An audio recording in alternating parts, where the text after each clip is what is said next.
The First Punic War ended, and Rome was feeling pretty good about itself. They'd beaten Carthage, the big naval power, and taken Sicily as a door prize. In Carthage, however, a general named Hannibal Barca was less than thrilled. He decided to turn his personal career disappointment into a multi-generational blood feud.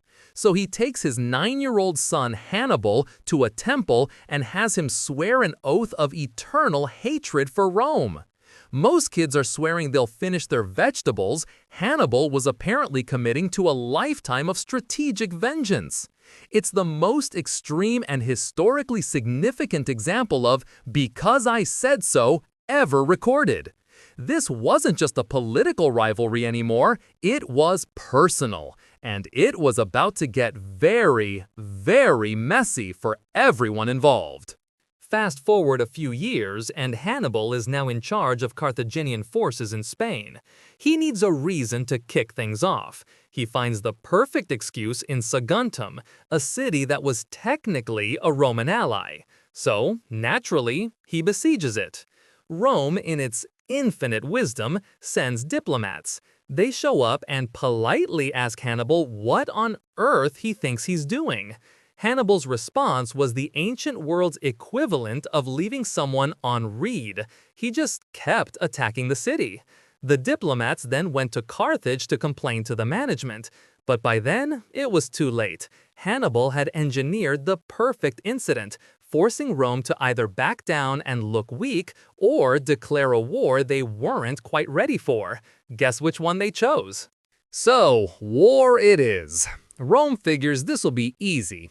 Their navy now controls the Mediterranean, so they'll just sail over to Africa. Simple. Hannibal, however, had a different plan. A plan so comically audacious, it's a wonder his generals didn't just laugh him out of the tent. He decided to walk to Italy, from Spain, over the Alps, with about 37 war elephants. The logistics of this are mind-boggling. He lost nearly half his army to weather, hostile tribes, and just falling off cliffs. Apparently, check the weather forecast and maybe don't bring tropical animals to a glacier weren't high on the pre-invasion checklist. By the time he descended into Italy, his grand army looked more like a very angry, half-frozen hiking club. The Romans, bless their arrogant hearts, were completely unprepared. They sent an army under Consul Scipio the Elder, who was promptly defeated in a cavalry skirmish at the Ticinus River. A minor setback, they thought, so they sent a bigger army. At the Trebia River, Hannibal let them wade through freezing water to attack him. Just as the battle was joined, he sprang an ambush he'd hidden the night before. Another Roman army gone. But the masterpiece of deadly surprises was at Lake Trasimene. Hannibal hid his entire army in the forested hills along the lake. The Roman consul, Gaius Flaminius, marched his whole column right into the trap, sandwiched between the hills and the water. It was less of a battle and more of a large-scale, one-sided murder. In 3 engagements, Hannibal had wiped out 3 Roman consular armies. Rome was starting to realize this wasn't going to be a quick victory. After losing thousands of men in a few months, Rome did something it only did in emergencies. It appointed a dictator. Enter Quintus Fabius Maximus. Fabius looked at the situation, looked at Hannibal's record, and made a brilliant strategic decision. He decided to do absolutely nothing. Well, not nothing. His plan was to shadow Hannibal's army, never engage in a pitched battle, and use guerrilla tactics to harass his supply lines. This was, objectively, the smartest possible strategy. It was also deeply, profoundly un-Roman. The Romans wanted glory and decisive battles, not a glorified game of tag.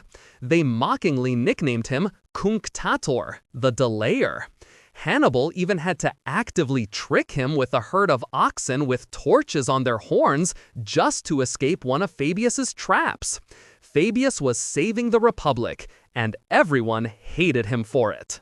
The Romans' patience ran out. They kicked Fabius to the curb and elected two new consuls, Varro and Paulus, who promised action. They gathered the largest army Rome had ever assembled, some 86,000 men, and marched south to a dusty plain called Cannae to finally crush this menace. Hannibal, with maybe 50,000 troops, faced them down.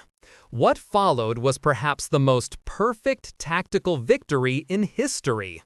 He arranged his infantry in a crescent that bowed inward. The Romans, as predicted, pushed into the center. But the Carthaginian center didn't break. It just bent backwards, pulling the Roman legions deeper into a trap. Once they were fully committed, Hannibal's elite cavalry, having already routed their Roman counterparts, slammed into the rear. The result was a double envelopment, complete annihilation. As many as 70,000 Romans were killed in a single afternoon. Rome didn't just lose an army, it lost an entire generation of its ruling class. After Cannae, the road to Rome was wide open. Hannibal's cavalry commander, Ball, famously told him, "You know how to gain a victory, Hannibal. You do not know how to use one." He urged an immediate march on the city, but Hannibal refused. Why? This is the great historical what if. For one, his army was exhausted, and he lacked proper siege equipment to take a city as fortified as Rome. He wasn't trying to destroy Rome, not really. His political goal was to break its confederation. He believed that after a defeat like Cannae, Rome's Italian allies would abandon them and flock to his side. And here, he miscalculated badly. A few did, like the city of Capua, but most stayed loyal. Rome's true superpower wasn't its army, it was its political system, its web of alliances, and its sheer, stubborn refusal to ever admit defeat. The city immediately began raising new legions, showing a resilience that must have been infuriating. So began the long, strange part of the war. For the next decade, Hannibal and his army were essentially trapped in southern Italy. He was a strategic predator in a cage too small for him. He could win any battle the Romans were foolish enough to offer, but he couldn't end the war. Meanwhile, Rome was adapting. They went back to Fabian tactics in Italy, refusing to fight him directly. More importantly, they found their own military genius, a young man named Publius Cornelius Scipio, whose father and uncle had been killed fighting Hannibal's forces. Scipio had been watching. He studied Hannibal's tactics, his use of cavalry, his love of ambushes. Instead of fighting Hannibal in Italy, he convinced the Senate to let him take the war to Carthaginian territory in Spain. He started beating Carthaginian armies using a modified version of their own playbook. Scipio's success in Spain was so total that he got approval for the ultimate countermove: invade North Africa itself. This was a checkmate. Suddenly, Carthage was panicking, and they did the one thing that could save them. They recalled Hannibal from Italy to defend the homeland. After 15 years, he was finally leaving Italy, not as a conqueror, but because his own capital was threatened. The final showdown happened in 202 BC on the plains of Zama. It was the Clash of the Titans. Hannibal had more infantry and 80 war elephants, but Scipio had a plan. He arranged his legions in columns, creating lanes for the elephants to charge harmlessly through. And crucially, Scipio had superior cavalry, led by the Numidian king Massinissa, who had defected from Carthage. The student used the master's own favorite weapon, a decisive cavalry flanking maneuver, to crush his army. Hannibal lost, his first and only major defeat, and it was the one that mattered. The war was over. Carthage was stripped of its empire, its army, and its pride. Hannibal went into exile, hunted by the Romans for the rest of his life until he took his own poison rather than be captured. Rome had won, but the victory came at a cost that transformed it completely. The fear of Hannibal had forced Rome to professionalize its military, to innovate its tactics, and to develop a level of administrative and political resilience it never had before. It entered the war a regional Italian power. It ended it an intercontinental superpower on the verge of empire. Hannibal failed to destroy Rome, but in the process, he accidentally forged it into something far more powerful and dangerous than he could have ever imagined.